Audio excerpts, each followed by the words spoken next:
Have you ever experienced something in real life that you had already seen in a dream? Or maybe you thought of someone and suddenly they called or texted you.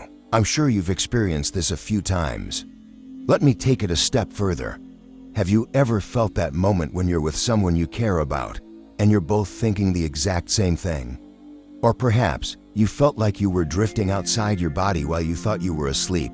I bet most of you have experienced things like this, but brushed them off amidst the routine of daily life. Maybe you just laughed it off, saying, "Well, that was a weird experience." But in reality, these experiences weren't something to just laugh off. They were subtle reminders of a powerful sense you once had, trying to make you feel its presence again. Today, most of you aren't even aware this part of you exists, and this didn't happen by accident. For thousands of years, certain forces have systematically poisoned you mentally and physically, hiding knowledge to keep you from discovering who you truly are and, more importantly, what you could become. And they did all this to turn you into one thing: a soulless slave. Designed to keep us under control, it transforms humanity into just one thing. The human brain, as we know it, is the most complex and advanced organic machine in the universe. Despite all the progress in medicine, we're still far from unlocking the secrets of this incredible organ, because for every question we answer, countless new ones emerge. But within this extraordinary organ lies a part that's perhaps even more mysterious and incomprehensible than the brain itself: the pineal gland. This pea-sized, pinnacle-shaped organ, located at the geometric center of our brain, plays a crucial role in regulating sleep cycles and controlling the release of melatonin. It's also a vital part of our endocrine system. However, recent research has revealed that the pineal gland controls much more than we previously thought. Perhaps the most baffling discovery is that it produces dimethyltryptamine, or DMT. For those who don't know, DMT is often called the spirit molecule and is recognized as the most potent psychedelic substance known. People who have used DMT often report experiencing much deeper and more spiritual experiences compared to other psychedelic substances. According to those who've taken this journey, it's an experience where you encounter multiple realms of existence, meet spiritual beings, and completely transform your perspective on creation. When you sleep, your pineal gland releases a very small amount of DMT, allowing you to dream. Interestingly, just a few seconds before death, this release surges to an enormous level, flooding the brain all at once. Some believe this moment is when our consciousness and soul leave the body, moving on to another existence. While science is still trying to unravel the mysteries of the brain and the pineal gland, the importance of this tiny organ has been known across many cultures, beliefs, and philosophies for thousands of years. According to them, this gland is the greatest guide on the path to spiritual enlightenment. More importantly, those who reactivate their pineal gland regain the abilities they once had, often described as divine. So where did all these beliefs come from? What's the source? And more importantly, who taught this to humanity thousands of years ago? As we journey back in time, we find that this symbolism was frequently used in ancient Sumerian civilization. But there's one critical detail: the Sumerian art doesn't link this symbol with humans. It's depicted alongside the gods. As I mentioned earlier, the pineal gland resembles a pinnacone scientifically. Interestingly, this detail, which science only recently discovered, was shown to us in Sumerian symbols thousands of years ago. In this relief, you see two Anunnaki beings interacting with something symbolized as the tree of life, using pine cones in their hands. Some experts suggest that this relief depicts the story of how the Anunnaki used their wisdom to create the tree of life, symbolized as the human DNA helix. The pinnacone represented that divine wisdom and served as a conduit. The pinnacone holding Anunnaki symbol isn't limited to these reliefs. In numerous Sumerian and Babylonian remains, gods are often depicted holding this pinnacone, and it was given great significance. Mainstream historians claim this symbol is related to the fertilization and sprouting of the earth, but by the end of this video, I think you'll want to decide for yourself. When we reach ancient Egypt, the depth of this story takes on an entirely different level, because the way the Egyptian civilization used this symbolism has become one of today's most popular symbols and is associated with one of the world's most mysterious organizations, the famous all-seeing eye. One of ancient Egypt's most sacred symbols is the Eye of Horus, the sacred, all-seeing eye. However, if you view this drawing as just a simple hieroglyph, you'd be missing out on the thousands of years of symbolism and secrets it holds. Fortunately, on this channel, we don't approach things that way. In Egyptian hieroglyphs, the depiction of the Eye of Horus has very specific characteristics. To truly understand what this feature refers to, you'd need to slice the human brain symmetrically down the middle. And there you have it, your all-seeing third eye. The symbol is designed to precisely show the location of the pineal gland in full detail. Let me remind you of its meaning once more. The sacred, all-seeing eye. Spanish author, educator, and documentary filmmaker Richard Casaro has spent years researching the third eye symbolism in Egypt and has created documentaries on the subject.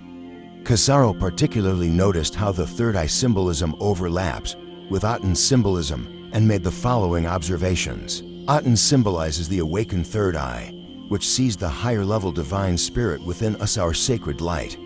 That's why the Aten symbol represents both the enlightened individual and the open third eye. By the way, Aten worship was the true monotheistic belief in Egypt. However, after Pharaoh Akhenaten's death, the priesthood destroyed and erased this belief to regain their power. The greatest truth history has taught us is that wherever there's a priesthood, deceit and corruption aren't far behind. So, how did the Egyptians discover the secret of this structure? More importantly, how did they learn that this organ was directly connected to human spirituality? If you ask mainstream historians, they'll say that ancient civilizations like Egypt and the Toltecs were advanced for their time, but primitive by our standards. Yet somehow, this so-called primitive society had knowledge of an organ we're only just beginning to understand. And they knew 1,000 times more than we do about what it represents. Let's be honest, calling ancient civilizations simple is nothing but ignorance. Just Egypt and Sumer? Of course not. I've always shared on my channel that a highly advanced, pre-flood civilization once ruled the planet. And the hallmark of a global civilization is the widespread similarity in its symbolism. The third eye symbolism used by the Egyptians continues to appear all over the world. In Hinduism, this symbol is known as Bindu, depicted as a dot right between your eyebrows. Bindu represents the Ajna chakra, or the third eye chakra, and its characteristics are identical to those described in Egypt and Sumer, the hidden eye that lets you see the divine. Similarly, Buddhism and Taoism used these symbols to represent enlightenment, just like Hinduism. A small yet beautiful example of how this symbolism evolved over time is the evil eye bead commonly used by us Turks. This protective eye's purpose is to shield you from negative energy, known as the evil eye. Just like in ancient beliefs, the third eye serves to protect you from negative energies. As I always say, things you think are unrelated are just pieces of a much bigger puzzle. Let's move a bit closer to modern times. The philosopher Galen mentioned this organ in the 3rd century, describing it as a gateway to the spiritual realm. René Descartes later defined the pineal gland as the seat of the soul. The reason Descartes made this comparison is quite fascinating. According to him, the pineal gland is the only unpaired structure in the brain. Descartes explains, we hear a single sound from 2 ears, see a single image from 2 eyes, and all these ultimately merge into a single thought and moment. When we look at the brain's symmetrical structure, the pineal gland sits alone at the center, like a hub that unites all thoughts and feelings. The throne of consciousness and the soul. Although Descartes was a philosopher, he was also an experienced anatomist. His idea, which I just summarized, came from experiments he conducted on the human brain. In Eastern philosophy, the pineal gland holds tremendous importance. Within the chakra systems believed to exist in the human body, it's known as the third eye chakra or Ajna chakra. One reason for this name is its alignment right behind our eyes. You can find traces of this symbol in almost all ancient civilizations. It's not just that. Even today, the pinnacone figure you often see in many places references this mysterious spiritual organ and represents human enlightenment. In the 14th century and earlier, science was suppressed under the despotic rule of the Vatican, hindering humanity's progress. However, with the dawn of the Renaissance, humanity began to break free from the darkness of ignorance and oppression. One of the most important artists of this period was Michelangelo. Although he is regarded as one of the greatest masters of art, he was well aware of what happened to those who opposed the Church. One day, the Vatican asked Michelangelo to paint the ceiling of the Sistine Chapel, depicting heaven and the creation of man by God. Despite his hatred for the Church, Michelangelo accepted the job. It took for years to complete the masterpiece on the chapel's ceiling, and the result mesmerized everyone, including the Pope. But there was a secret: no one knew Michelangelo had pulled off the greatest troll of the century on the ignorant Vatican, and he threw their true beliefs right back in their faces. You're looking at the most important painting at the center of the chapel, God creating Adam. At first glance, everything seems normal, right? Except for the fact that the Creator is depicted as an old man with a white beard, dressed in a robe, just as the Vatican would imagine. Well, that's classic Vatican for you. But that's not the real point. Take a closer look at the shape God and His angels are within. What does its outline remind you of? Yes, the cross-section of the human brain. And where God is positioned, what does that resemble? Yes, now you see it. The same pineal gland that the Egyptians called the Eye of Horus, Asians called the third eye, and initiates referred to as the divine eye. The great artistic genius Michelangelo delivered this message to the Church in his own style. The God and beliefs you force upon everyone with such fascism are nothing but creations of the human mind, and the true divine lies hidden within our pineal gland. Just like Michelangelo, Descartes, and Bruno, individuals who fearlessly shone the light of science and truth against false beliefs laid the groundwork for a future community. And they chose perhaps the most important symbol of enlightenment in history as their emblem, the famous all-seeing eye, our third eye. The Illuminati wasn't the first organization founded with this purpose in history. Throughout the ages, organizations and communities defending true science and belief against the priesthoods that spread false gods' doctrines have always existed, sharing ancient knowledge and truth with us. Perhaps the oldest and most influential school that later led to the formation of the Illuminati were the organizations based on Hermetic knowledge. Throughout the ages, many successful and unsuccessful Hermetic groups were established under different names, so I won't confuse you with their names. Let's focus on the core ideology. The primary goal of Hermetic sects was to spread ancient wisdom among people in the post-flood era, and, under this knowledge, to eliminate false beliefs and elevate humanity to its rightful state of both spiritual and technological perfection. Just as every believer in Islam today should set this as their ultimate goal. According to these mysterious sects, thousands of years ago, humanity, along with other beings living among us, had their third eyes open. This allowed us to build a highly advanced global civilization, utilizing what we now consider divine abilities like telekinesis and telepathy. However, with humanity's corruption and the destruction caused by the Great Flood, these abilities faded, and our pineal gland shrank to its suppressed state today. For both individuals and society to return to that peaceful, advanced state, this eye must be reopened. By the way, it's no coincidence that it's called an eye, because the pineal gland is incredibly similar to an actual eye in its structure. Just like our eyes, it has a hollow shape and is equipped with optical nerves. In other words, it's truly like having a small eye inside your brain. Just a few years after its founding, the Illuminati's ideas, like those of other Hermetic groups, were labeled as radical, and a decision was made to execute its members, leading to the group's destruction.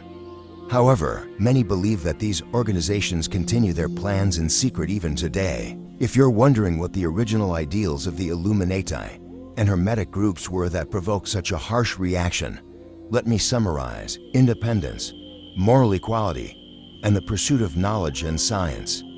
Well, isn't that a good thing? Exactly. So why were these groups banned, and why did their members face the death penalty? To understand the truth, we need to look at events objectively from both sides.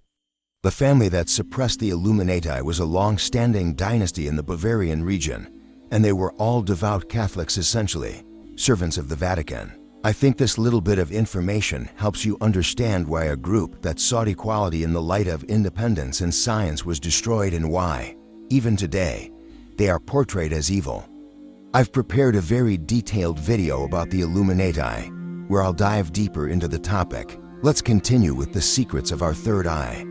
As I mentioned earlier, throughout history, every organization that tried to spread ancient knowledge and wisdom to humanity was either destroyed or forced into the shadows by those in power. But why, when the world is full of countless religious exploiters, perverts, lunatics, and genuinely dangerous cults, are the communities that defend these truths consistently targeted?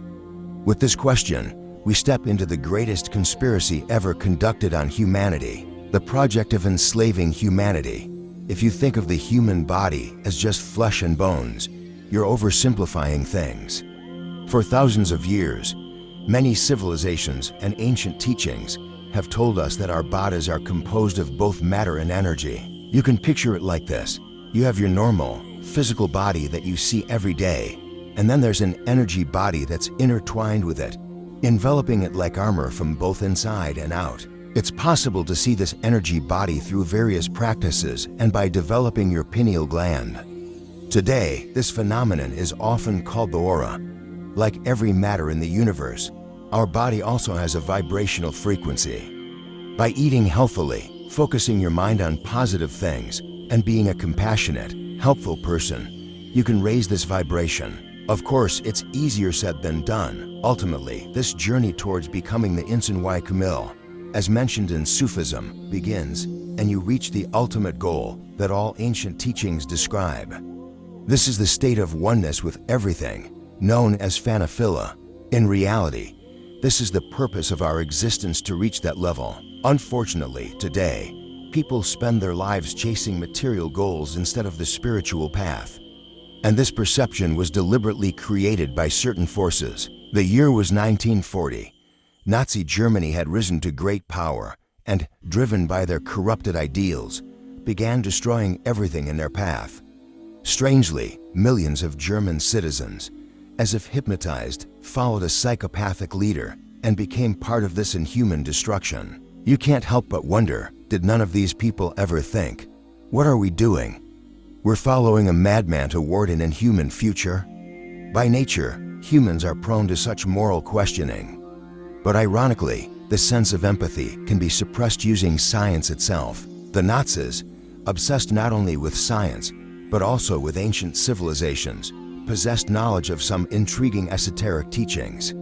Hitler's regime masterfully combined these two elements to guide the populace toward their goals. The human body typically vibrates at a frequency of 62 to 68 Hz. If you lower this value below 58 Hz, illnesses start to manifest.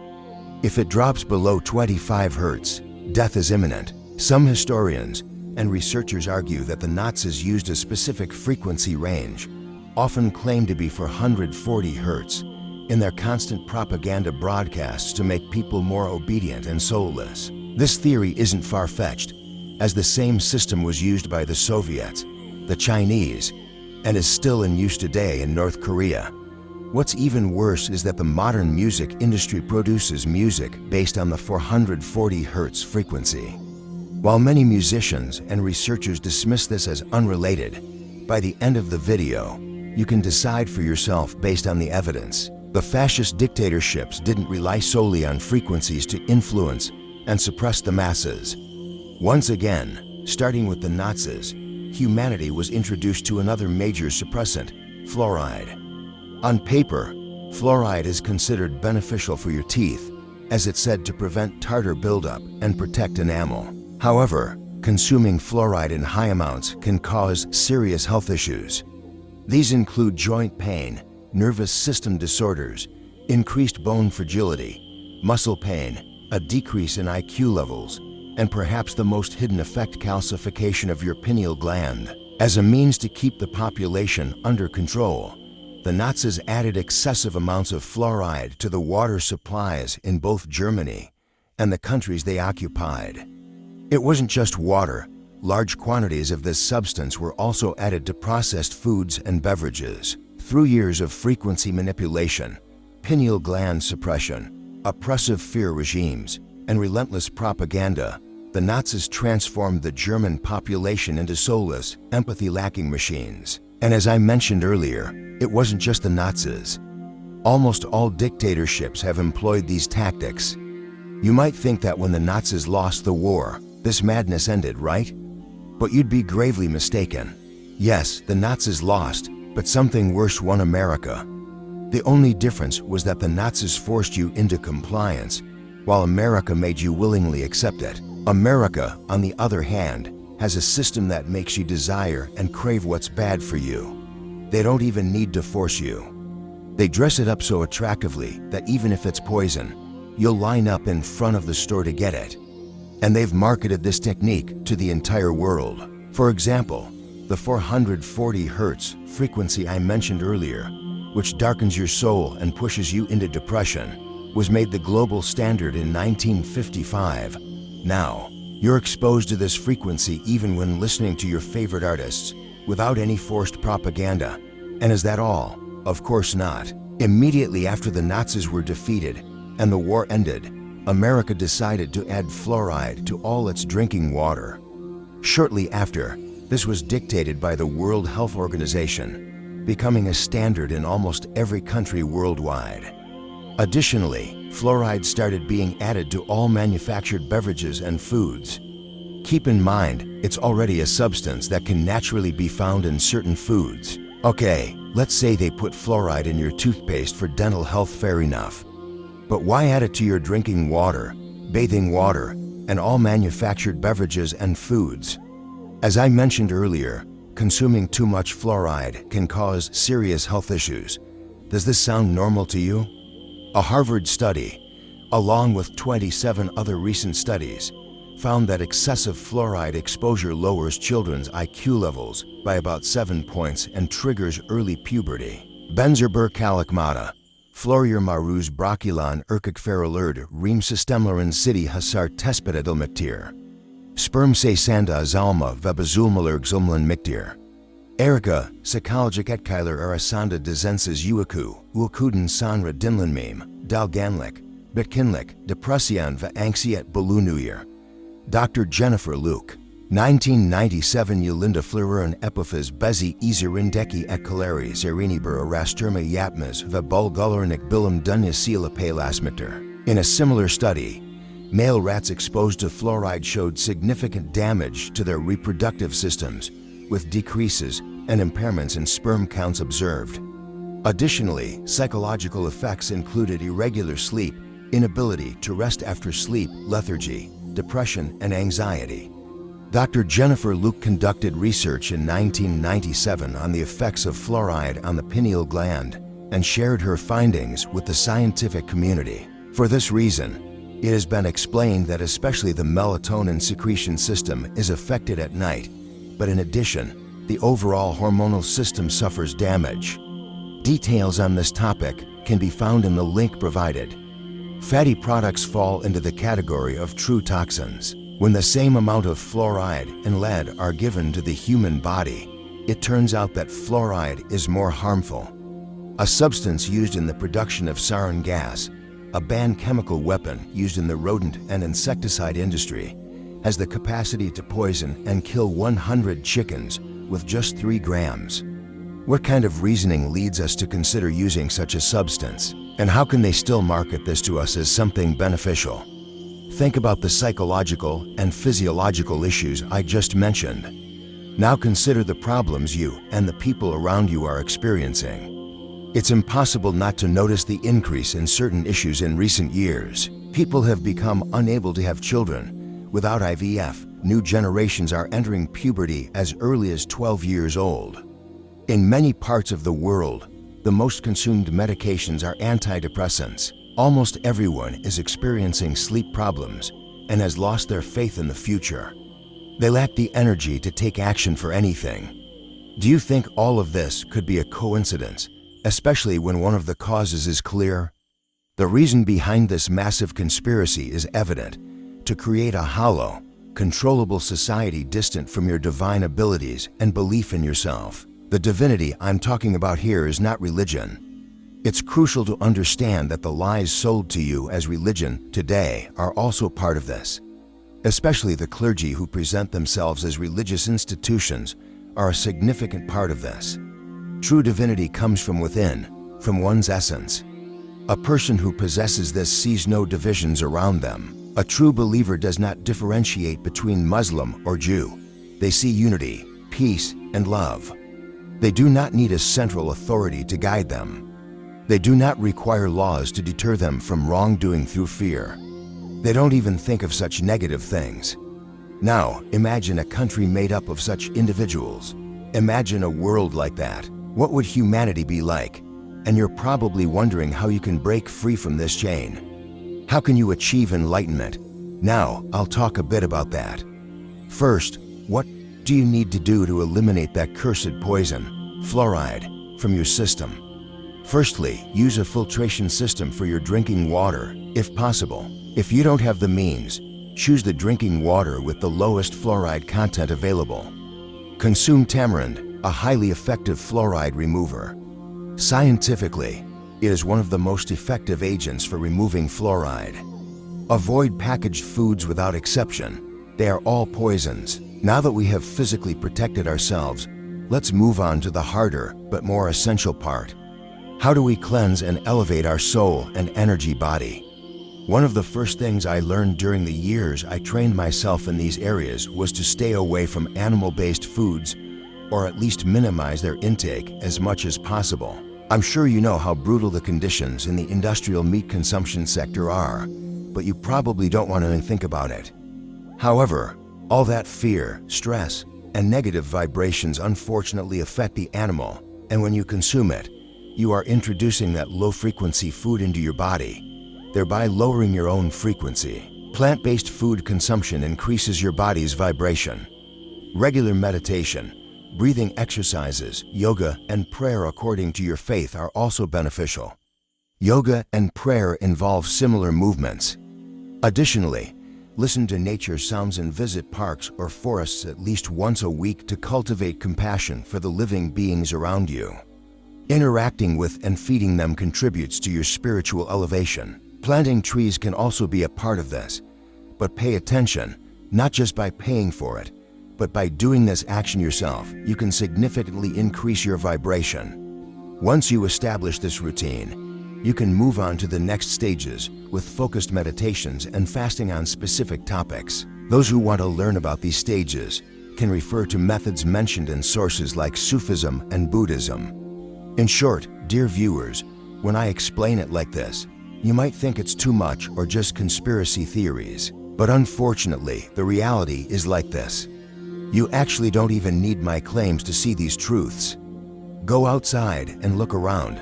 Look at people, even look at yourself. What have we become in recent years? Turn on the TV. They constantly pump bad news into you, making you believe that there isn't a single good thing left in this world. Look at your leaders. They have all turned into the figure of the dial that your beliefs describe. They deceive people with religion and enrich themselves. Look at religions and the history taught to you. You will see that what they symbolically label as evil actually represents the development and enlightenment of humanity. I shared a video as an example of the concept of snake symbolism. That's just a small example. In short, nearly all the information you have been taught as true is unfortunately wrong and manipulative. What is labeled as false is often buried under layers of disinformation. If you look beneath the surface, it will reveal the truths to you. Now, what about the mainstream history, mainstream science, and institutions like the World Health Organization that insistently promote fluoride as good? Or the claim that the 440 Hz frequency is a myth? Are these ideas suggesting that humans were created solely for obedience, that questioning leads to heresy, and that ancient civilizations were dreamers truly what we should believe? Is it our society, which has reached the brink of extinction, morally and health-wise deteriorated, that is real? You decide. Just remember, I may not know your beliefs, but as long as you take a step on the path to enlightenment, You will surely see the continuation of the path. After all, we didn't come to this world to be the CEO of a company or to reach the peak of our careers. We came to elevate humanity and enlighten our souls. Therefore, let this always be your goal. Feel free to write any questions you have in the comments section. See you in the next video. Take care.